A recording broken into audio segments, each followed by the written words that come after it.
no Monte das Oliveiras, propriamente dito no pé do Monte das Oliveiras, com algumas finalidades.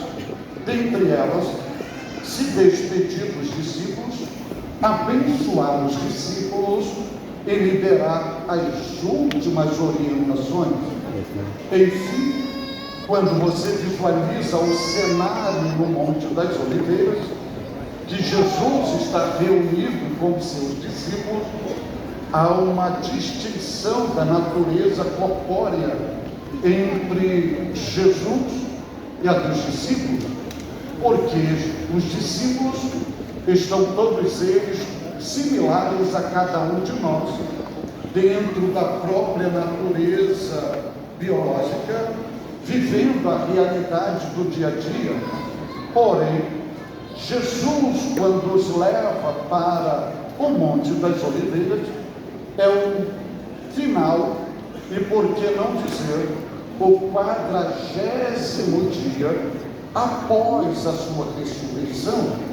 Isto significa dizer que Jesus havia triunfado na cruz, vencendo o mundo, vencendo o pecado, vencendo as enfermidades, vencendo os demônios, vencendo o inferno, vencendo a morte, e tendo seu corpo encomendado por José de Arimateia, sepultado por 3 dias, e na manhã do 3º dia, Jesus, com o poder de Deus Pai, com o seu próprio poder e com o poder do Espírito Santo, Jesus ressuscita dentre os mortos, e após ressuscitar dentre os mortos, ele vai ao encontro dos seus discípulos e convive com os mesmos 40 dias numa ação relacional exclusiva, direta, pessoal, onde a sociedade da época não compartilhou com isto somente os discípulos. E após esses 40 dias, que chega o momento de Jesus ser assunto aos céus, Jesus conduz seus discípulos aos montes das Oliveiras, deixa os seus discípulos ao pé do monte, e ele vai a um lugar mais superior do monte. E segundo Lucas, Jesus, em corpo de glória, ele estende as suas 2 mãos sobre os discípulos, e a Bíblia vai dizer que ele vai abençoá-los. E ele, abençoando os discípulos, ele vai liberar as suas últimas palavras. Essas últimas palavras, você vai vê-las no final do versículo 4, quando há uma ratificação da promessa do batismo com o Espírito Santo. Aí vem a palavra de Jesus, que de mim ouviste. É Jesus ratificando, é Jesus confirmando, é Jesus avalizando toda a promessa, tanto veterotestamentária quanto neotestamentária, acerca do batismo com o Espírito Santo. Quando chegamos no versículo 5, nós vamos ter a antepenúltima palavra de Jesus. É quando Jesus faz uma utilização de uma metodologia comparativa, e ele, comparando o batismo com o Espírito Santo com o batismo nas águas e os agentes batizadores, Jesus então faz uma exposição dizendo que na verdade João Batista batizou nas águas, mas os discípulos agora não seriam batizados nas águas, porque já tinham vivenciado essa experiência, mas seriam batizados com o Espírito Santo e com fogo. E Jesus alimenta a promessa dizendo, e não muito depois desses dias. Em outras palavras, Jesus está dizendo, ficai atentos, ficai alertas, ficai em prontidão, porque esta promessa já está para cumprir a qualquer instante. Aí os discípulos que recebem a promessa de Jesus, que eles seriam batizados com o Espírito Santo, os discípulos vão deslocar o seu homem emocional e o seu homem espiritual desse momento gracioso, desse momento profético, para um momento dimensional, profético, escatológico, que terá o cumprimento fidedigno no calendário profético divino, no governo milenial de Jesus Cristo. Aí quando os discípulos perguntam a Jesus quando seria restaurado o reino de Israel, e a pergunta é: será neste tempo? Ora, Jesus está liberando uma bênção da graça, uma promessa para o tempo da graça, uma experiência para o tempo da graça, que ele vai chamar de revestimento de poder, e os discípulos se deslocam da graça para o governo milenial de Jesus. Aí Jesus, na sua metodologia pedagógica, ele vai mexer com as estruturas do discípulo e vai deslocá-los do milênio, vai trazer para o presente, para que eles possam vivenciar a bênção da graça. Aí Jesus, de forma pedagógica e como líder deles, vão colocar cada um deles no lugar, dizendo: não vos pertence saber os tempos ou as estações que o meu Pai estabeleceu pelo seu próprio poder. E aqui são as penúltimas palavras de Jesus, quando Jesus está dizendo para eles, em outras palavras: não se envolva no propósito do meu Pai. Meu Pai tem o seu planejamento. Meu Pai não trabalha atrasado e nem adiantado. Viva o seu momento, aproveite a sua hora, desfrute desta oportunidade, e o amanhã compete ao meu Pai. Israel está no controle do meu Pai, e eu estou aqui com vocês não para restaurar Israel, mas para edificar a igreja, e vocês são a miniatura da igreja.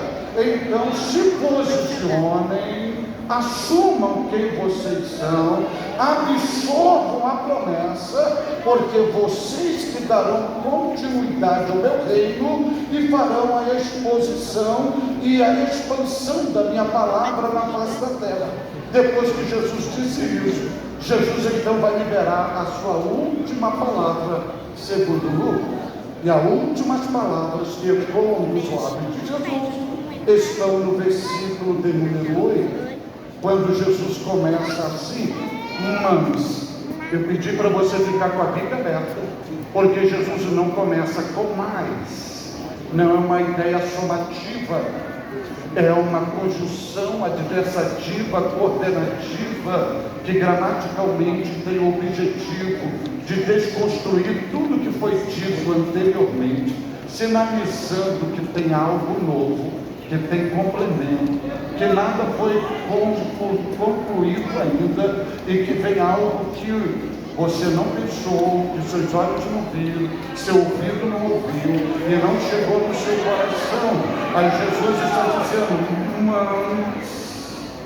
mas. Aí Jesus vai conectar o verbo receber. Aí ele diz assim: recebereis. Jesus está falando isso para os discípulos. Jesus não pergunta se eles querem receber. Jesus afirma: recebereis. Jesus não pergunta se eles estão preparados. Jesus garante: recebereis. Jesus não pergunta se eles gostam ou não. Jesus é categórico: recebereis. Outro detalhe: Jesus está usando o verbo receber. Não é vender, não é comercializar. Ele está falando de dádiva, ele está falando de concessão, ele está falando de liberação, ele está falando de doação, ele está falando de presente, ele está falando de algo que flui do coração do Pai, que passa por ele e é liberado. E ele diz: recebereis, recebereis. Isso significa dizer que, independente da sua estrutura, independente do seu gosto, independente do seu seu pensamento, independente da sua linha teológica, Jesus está afirmando: recebereis. Jesus está dizendo: tem um presente, tem uma dádiva, tem algo novo, tem algo fenomenal que será liberado para vocês. Só cabe a vocês receberem. Receberei. Aí, se eu perguntar para vocês o que Jesus está afirmando que eles vão receber, aí você vai responder automaticamente: poder. Mas se você olhar para o texto, entre o verbo receber e a palavra poder, tem um artigo definido no singular, no masculino. Jesus não disse recebereis poder. Jesus está dizendo: recebereis o poder. Não é receber poder, é receber o poder. Jesus também não colocou um artigo indefinido. Ele não disse recebereis um poder. Ele não fala de um poder, ele está falando de o poder. E o que esse artigo definido vai nos ensinar? É que Jesus está falando de algo superior, acima de tudo que existe na face da terra. Que no reino de Deus, tudo que Deus concede e libera é distinto de tudo que é terreno. Haja vista que, à luz da Bíblia, você não tem um Cristo. À luz da Bíblia, você tem o Cristo. À luz da Bíblia, você não tem uma salvação, você tem a salvação. À luz da Bíblia, você não tem um batismo, você tem o batismo.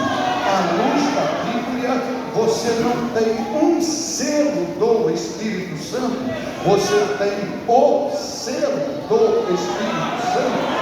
À luz da Bíblia, você não tem uma fé, você tem a fé. À luz da Bíblia, você não tem um Senhor, você tem o Senhor. À luz da Bíblia, você não tem um rei, você tem o rei. À luz da Bíblia, você não tem uma vida eterna, você tem a vida eterna. À luz da Bíblia, você não tem um Espírito. Quem tem um Espírito é quem não tem aliança com Deus. Mas à luz da Bíblia, quem tem aliança com Deus tem o Espírito. À luz da Bíblia, você não tem uma esperança, você tem a esperança. Então Jesus está dizendo que tem algo distinto, algo definido, especial, dinâmico, extraordinário. Mas recebereis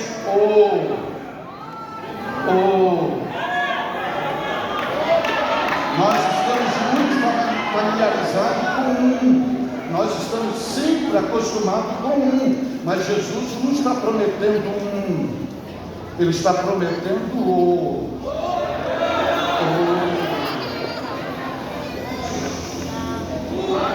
Só para você entender o que eu estou falando. Paulo aos Gálatas diz assim: se descer um anjo do céu e pregar outro evangelho, ou um evangelho diferente do que eu estou pregando, seja nada, porque os homens pregam um evangelho, mas a Bíblia anuncia o evangelho.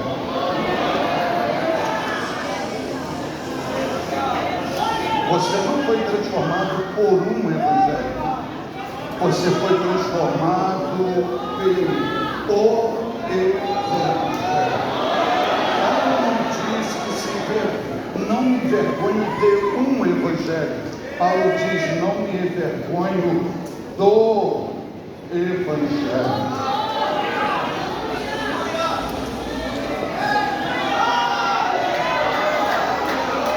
Aí Jesus vai dizer o que vamos receber, além dele distinguir. Aí ele vai dizer agora o que vamos receber. Aí ele diz assim: mas recebereis o poder, o poder, o poder.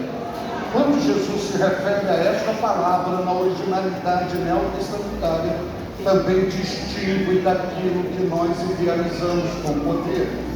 Haja vista que esta palavra utilizada por Jesus na originalidade neotestamentária vai expressar duas ideias significativas que são compartilhadas no nosso dia. Uma delas é dínamo. Quando Jesus diz: mas receberei o poder, na mente de Jesus, Jesus está dizendo assim: vocês vão receber o meu dínamo, vocês vão receber o dínamo do meu Pai, vocês vão receber o dínamo do Espírito Santo, vocês vão receber o dínamo celestial. Essa geração de crente, a geração pós-modernidade, não sabe o que é dínamo. Mas como eu vim da idade da pedra, e quem tinha a Ferrari na época era de duas rodas, e nas noites escuras, para não cair no abismo, para não tropeçarem, para não ser surpreendido, então ia na bicicleta, colocava um dínamo, colocava um farol, e aquele dínamo era a bateria, a fonte de energia para a iluminação, para ele não tropeçar. É exatamente o que Jesus está prometendo. Eu vou liberar um dínamo para vocês, que vocês não tropeçarão nas trevas, porque vocês terão iluminação, e ao mesmo tempo vocês vão andar devagar, mas não vão desistir, porque eu vou estar dinamizando, eu vou estar dando energia, eu vou estar alimentando a bateria de vocês. Não importa quanto tempo levará para chegar no teu propósito ou atingir o alvo, o que importa é que você estará em movimento, porque no meu reino, para vencer, o segredo não está na velocidade, o segredo está na perseverança. Então eu vou colocar um dínamo dentro de vocês, mas recebereis o poder.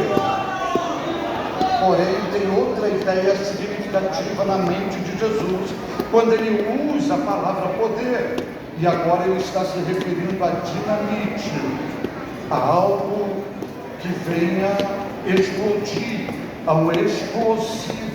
Nós trilhamos pela nossa pátria, tem BRs em todo o nosso país, mas se você voltar à história, tem BR que você trilha que era impossível de trilhar, porque eram montanhas, eram pedregulhos. E como foram abertas estradas? Porque os engenheiros da época, os entendidos, minaram aquelas montanhas e detonaram explosivos, e as pedras estouraram e eles abriram caminho. Hoje você passa por ela, não tem noção que ali era intransponível.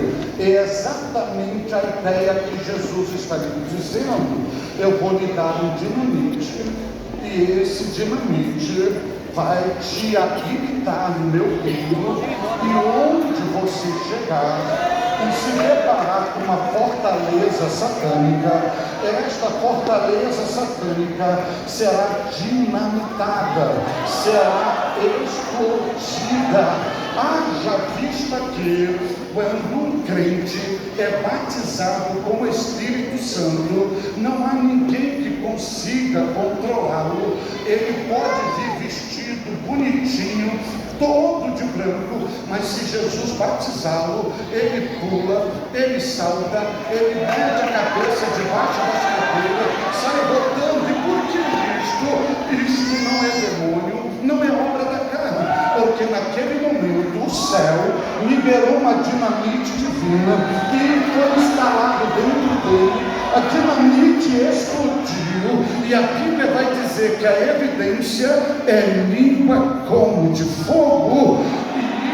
Jesus está dizendo, Jesus está prometendo para nós hoje abrir o seu arsenal bélico e liberar uma dinamite para nós aqui a qualquer momento. Mas eu preciso garantir para vocês que eu não trouxe esse dinamite no meu bolso, eu não trouxe nas minhas mãos, e eu não trouxe no meu sermão, porque eu não tenho habilidade para fazer você explodir, para você dar glória a Deus, para você falar línguas estranhas, para você viver o sobrenatural.